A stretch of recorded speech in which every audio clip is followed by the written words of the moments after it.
మీ business ఏదైనా మీ ఊర్లో promotion చేయాలంటే అది సుమన్ టీవీతోనే సాధ్యం. ఇప్పుడే సంప్రదించండి. ఎందుకు షిఫ్ట్ చేస్తున్నారు అని అడిగితే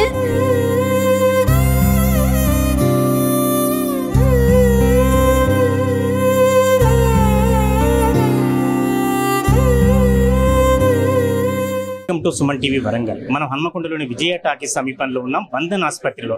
బంధన్ ఆసుపత్రి గతంలో కూడా ఒక 2-3 రకాల ఇన్సిడెంట్లు జరిగినాయి. ఇప్పుడు కూడా వరంగల్లోని రంగశాయిపేటకు చెందిన పెండెం మహేందర్ రావు అనే పేషెంట్ చనిపోవడంతో వాళ్ళ బంధువులు పెద్ద ఎత్తున ఆందోళన దిగారు. నిజానికి దీనికంటే ఒక రోజు ముందు ఆయన వేరే ఆసుపత్రిలో, స్థానిక వరంగల్లోని అజర్ ఆసుపత్రిలో చికిత్స పొందాడు. ఆ తర్వాత కడుపు నొప్పి కారణంతో హన్మకొండలోని బంధన్ ఆసుపత్రిలో చేర్చారు.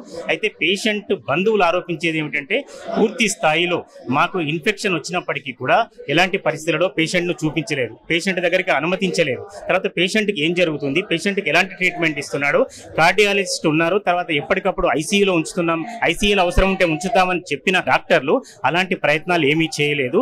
కేవలం నిర్లక్ష్యం కారణంగా, పట్టించుకోకపోవడం కారణంగా మా మీద మాత్రమే నింద మోపి ఈ మహేందర్ రావును బలి తీసుకున్నారు. మాకే ఎప్పటికప్పుడు మా కనుక కార్డియాక్ గురించి చెప్పడం వల్ల, లేకపోతే ఇంకేదైనా కారణాలు చెప్తే మేము మరొక పెద్ద ఆసుపత్రికి తీసుకువెళ్లే వాళ్ళం. దీనివల్ల మహేందర్ రావు ప్రాణాలు బతికి ఉండేవి. మాకు ఎలాంటి నివేదికలు అందజేయక, మెడికల్ రిపోర్టు గురించి చెప్పకుండా చివరి వరకు సాగదీయటం వల్లనే ఈ ప్రాణం బలికొంది. అందుకే మేము పెద్ద ఎత్తున ఆందోళన చేస్తున్నామని పేషెంట్ బంధువులు కూడా చెప్పారు. గత 2-3 గంటలుగా ఇక్కడ పేషెంట్ బంధువులంతా మనం చూడొచ్చు, హాస్పిటల్ ముందు పెద్ద ఎత్తున బైఠాయించారు. స్థానిక హన్మకొండ సిఐ కావచ్చు, ఇతర పోలీస్ అధికారులంతా కూడా బందోబస్తును పర్యవేక్షిస్తున్నారు. మాకు న్యాయం జరగాలని, పేషెంట్కు సంబంధించి ఎలాంటి చికిత్స కూడా పూర్తి స్థాయిలో అందించలేదు, అందుకే మేము ఆందోళన చేస్తున్నామని పేషెంట్ బంధువులు చెప్పారు. వారి సతీమణి హేమ కావచ్చు, వారి ముగ్గురు కుమార్తెలు, వారికి ముగ్గురు కుమార్తెలు కూడా పెద్ద ఎత్తున వారు ఏడుస్తున్న రోదనలు కూడా అందరినీ కలిసివేస్తున్నాయి. మహేందర్ రావు విషయంలో, పేషెంట్ మహేందర్ రావు విషయంలో పూర్తి స్థాయిలో అలక్ష్యం వహించారు, ఎలాంటి శ్రద్ధ చూపెట్టలేదు, పేషెంట్ బంధువులను అనుమతించలేదు, మెడికల్ రిపోర్టు విషయంలో సరైన వైద్యం అందించలేదు కాబట్టి చనిపోయాడు అంటున్నారు. అయితే గతంలో కూడా బంధన్ ఆసుపత్రిలో 2-3 ఇన్సిడెంట్లు కూడా జరిగాయి. ఒక 3 నెలల క్రితం ఒక జర్నలిస్ట్ కూడా ఈ విషయంలో పెద్ద ఎత్తున ప్రసార సాధనలకు ఎక్కడం, అంతకుముందు కూడా 1-2 ఇన్సిడెంట్లు జరగడం అనేది బంధన్ హాస్పిటల్ రోగుల విషయంలో చూపెడుతున్న విశ్వసనీయతను సవాల్ చేసే విధంగా ఉంది. నార్మల్ గా ఇక్కడ జనరల్ చెకప్ కి తీసుకొని వచ్చాం.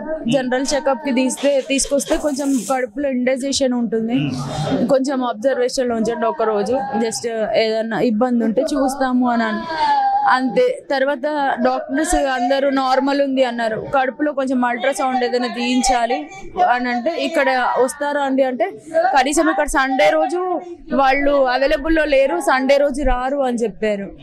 అని అంటే మరి వేరే కార్డియాక్ వాళ్ళు ఎవరైనా సార్ అందరు వస్తారండి, 24/7 ఇక్కడ హాస్పిటల్ ఫెసిలిటీస్ ఉంటాయి. డాక్టర్ ఇలా చిటికేయంగానే అంటే కాల్ చేయంగానే వచ్చేస్తారు. కార్డియాక్ ఇక్కడ పక్కనే ఉన్నారు, సిద్ధార్థ కార్డియాక్ సెంటర్. ఆయన కాకపోతే ఇంకో రామ్ ఏదో చెప్పారు, రామ్ రెడ్డి, ఆయన వస్తారు. న్యూరో ఉన్నారు, మనకు అందరు ఉన్నారు. వెంటనే పిలవంగానే వెంటనే వచ్చేస్తారు. అంటే మరి ఏమన్నా ఇబ్బంది ఉంటే మేము వెళ్తాము అంటే, ఏదన్నా అయితే ఏం లేదండి, నేను జస్ట్ మీకు చెప్తున్నా, తనకున్న సిమ్టమ్స్ వల్ల ఎవరన్నా జనరల్ కన్సల్టేషన్ అయితే వచ్చి వెళ్తారు అని. అవునా, ఓకే అండి, మరి ఎవరు ఉంటారంటే జనరల్ ఫిజిషియన్ ఉంటారండి చూసుకోవడానికి అన్నారు. మేము అక్కడ ఇండైజేషన్కి అల్ట్రాసౌండ్ తీస్తే కొంచెం వాటర్ ఫ్లూయిడ్ టెన్షన్ లాగా ఉంది అని అంటే, మరి ఎట్లా అండి అని అంటే, జస్ట్ మాస్క్ ఏదైనా పెడితే పోతుంది, ఆవిరి లాగా నెబ్లైజర్ లాగా పెట్టేస్తారు కదా, అలా అయినా పెడితే పోతుంది, లేకపోతే ఇంజెక్షన్ చేస్తాము, ఆయనకు అది ఇబ్బంది అయితే ఇంజెక్షన్ చేసి ఒక ఫ్లూయిడ్ కదా పోతుంది అండి, అది కామన్ గా పోస్ట్ కార్డియాక్ సర్జరీ ఎవరికైనా వస్తుంది అని అంటే, అవునా అండి సరే అని అంటే, మరి కార్డియాక్ డాక్టర్ ఇక్కడికి వస్తారా అని అంటే, ప్రజెంట్ అయితే అవైలబుల్ లేరు, పిలుస్తాము అని అంటే, మరి ఇక్కడ అవైలబుల్ లేకపోతే మేము ఎక్కడైతే ఉన్నారో అక్కడికి వెళ్ళొచ్చా అంటే, లేదండి వస్తారండి, మేము పిలుస్తాము, పల్మోనాలజిస్ట్ అందరూ వస్తారు, మేము చూస్తాము అని అన్నారు. సరే మరి మేము ఇక మాకు కూడా 1 డే ఉంటే సరే, జస్ట్ 1 డే ఉంటే సరిపోతుంది, అంత కూడా అవసరం లేకపోతే అబ్జర్వేషన్ ఏదైనా ఇబ్బంది ఉంటే అంతే, లేకపోతే ఏం లేదు అని అంటే అడ్మిట్ చేసాం. అడ్మిట్ కూడా నార్మల్ ఏఎంసీ వార్డులోనే అంటే జనరల్ వార్డులోనే ఉంచేసి ఆయన ఇప్పుడు చెప్తున్నారు ఏంటంటే ఐసీయూలో ఉంచమన్నాము, కానీ వీళ్ళు ఏఎంసీలో. అబద్ధాలు ఏంటంటే ఏఎంసీ వార్డులోంచి ఇమ్మీడియట్ చేశారు. సునీత మేడం వచ్చారు, ఆమె వచ్చి జస్ట్ చెకప్ చేశారండి. చేయగానే లంగ్స్ లో కొంచెం ఏదో క్లాత్స్ ఇన్ఫెక్షన్ ఉంది, అది ఒక్క ఇంజెక్షన్ ఇస్తే అంటే అబ్జర్వేషన్ లో పెడితే అది యూరిన్ వల్ల తీసేస్తాము, ఏ ప్రాబ్లం ఉండదని చెప్పారు. ఓకే అంటే మళ్ళీ కాసేపటి తర్వాత ఏదో టెస్టులు అన్నారు. ఇవెందుకు చేయిస్తున్నారు? ఇవన్నీ మేము కార్డియాక్ దగ్గర చేయించిన టెస్టులు. సో మాకు అవన్నీ తెలుసు కాబట్టి, ఎందుకంటే 6 months బ్యాక్ నుంచి ఎవ్రీ మంత్కి ఎవ్రీ 2 monthsకి చేయిస్తున్నాం కాబట్టి టెస్ట్ గురించి మాకు తెలుసు కాబట్టి అందులో సగం టెస్టులు 2 రోజుల బ్యాకే చేయించామండి. అంటే చేయించని ఇంకా 2 ఉన్నాయి, అవి చేయించండి. బిల్ అది మనమే చేసుకోవాలి. యాక్చువల్లీ బిల్లు కూడా టెస్ట్లు అంతా నార్మల్ ఉన్నాయి, టెస్ట్లు కూడా రిపోర్ట్స్ వచ్చాయి, టెస్ట్లు అన్ని నార్మల్ ఉన్నాయి అని కూడా చెప్పారు. టెస్ట్లు అన్ని చేయించి నార్మల్ ఉందండి, అంత పర్వాలేదు అన్నారు. కార్డియాక్ వాళ్ళని పిలిపించండి అంటే కార్డియాక్ అతను వచ్చాడు, వచ్చేసి అంత బాగానే ఉందమ్మా, నేను రిపోర్ట్స్ చూసి అంత బాగానే ఉంది కదా, ఎందుకు అనేసి అంటే కొంచెం ఇది ఫ్లూయిడ్ ఇరిటేషన్ లాగా అంటే అప్పటికి ఇంకా ఇది కూడా చెప్పలేదు ఆయన మాతో. నైట్ నేను యాక్చువల్గా ఏఎంసీలో పెట్టానండి, పెట్టి మీరు ఒకళ్ళు ఎవరైనా చూసుకుంటూ ఉంటారు కదా, ఇక్కడ పెడతాము అన్నారు. అంటే ఓకే అంటే ఏం అంత సివియర్ లేకపోతే ఏఎంసీలో పెడతారు. సో ఏఎంసీలో ఉన్నారు అంటే సివియారిటీ లేదు అని. సో మేము అనుకున్నాము ఒక మనిషి పక్కన ఉంటాడు అంటే ఎమర్జెన్సీ ఉన్న మేము అబ్జర్వ్ చేస్తే వెంటనే చెప్తాము. ఆయన వెంటనే 9:30 వరకు ఉంచి 9:30 తర్వాత ఐసీయూకి షిఫ్ట్ చేస్తున్నాము. ఎందుకు షిఫ్ట్ చేస్తున్నారు అని అడిగితే ఇక్కడ డాక్టర్లు ఏఎంసీలో ఉండరు, ఐసీయూలో అయితే మేము ఉంటాము అని 2 డాక్టర్లు వచ్చి మేము అబ్జర్వ్ చేస్తామండి అంటే, మరి మేము ఉండం కదా, మీరు లోపల ఉంటారు కదా. ఆయన నార్మల్ స్టేజ్ లో ఉన్నారు అన్నారు కదా, బీపీ అండ్ అన్ని నార్మల్ గా ఉన్నాయి కదా, ఎందుకు తీసుకెళ్తున్నారు అన్నాం.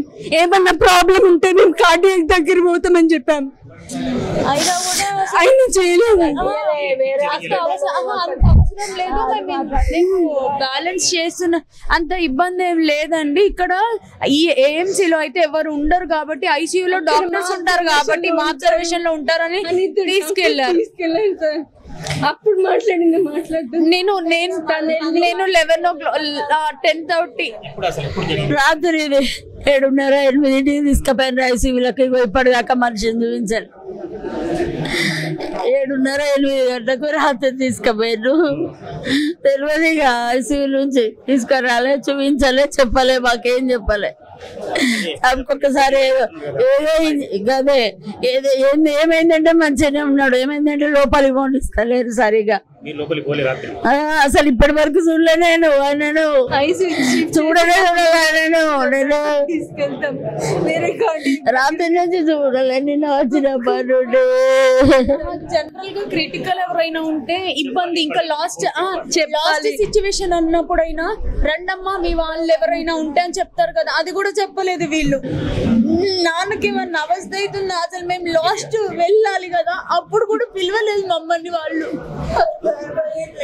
అయిపోయిన తర్వాత అప్పటికి కూడా చెప్పట్లేదు. చెల్లి చూస్తే వాళ్ళకి సిచ్యువేషన్ అర్థమైనాకైనా ఇది మాది కాదు, జనరల్ది కాదు, కార్డియాక్ అన్నప్పుడు కార్డియాక్ పంపించాలి, లేదా కార్డియాక్ని ఇక్కడికి పిలిపించాలి, 2 చేయలేదు. ఎందుకు షిఫ్ట్ చేస్తున్నారు అని అడిగితే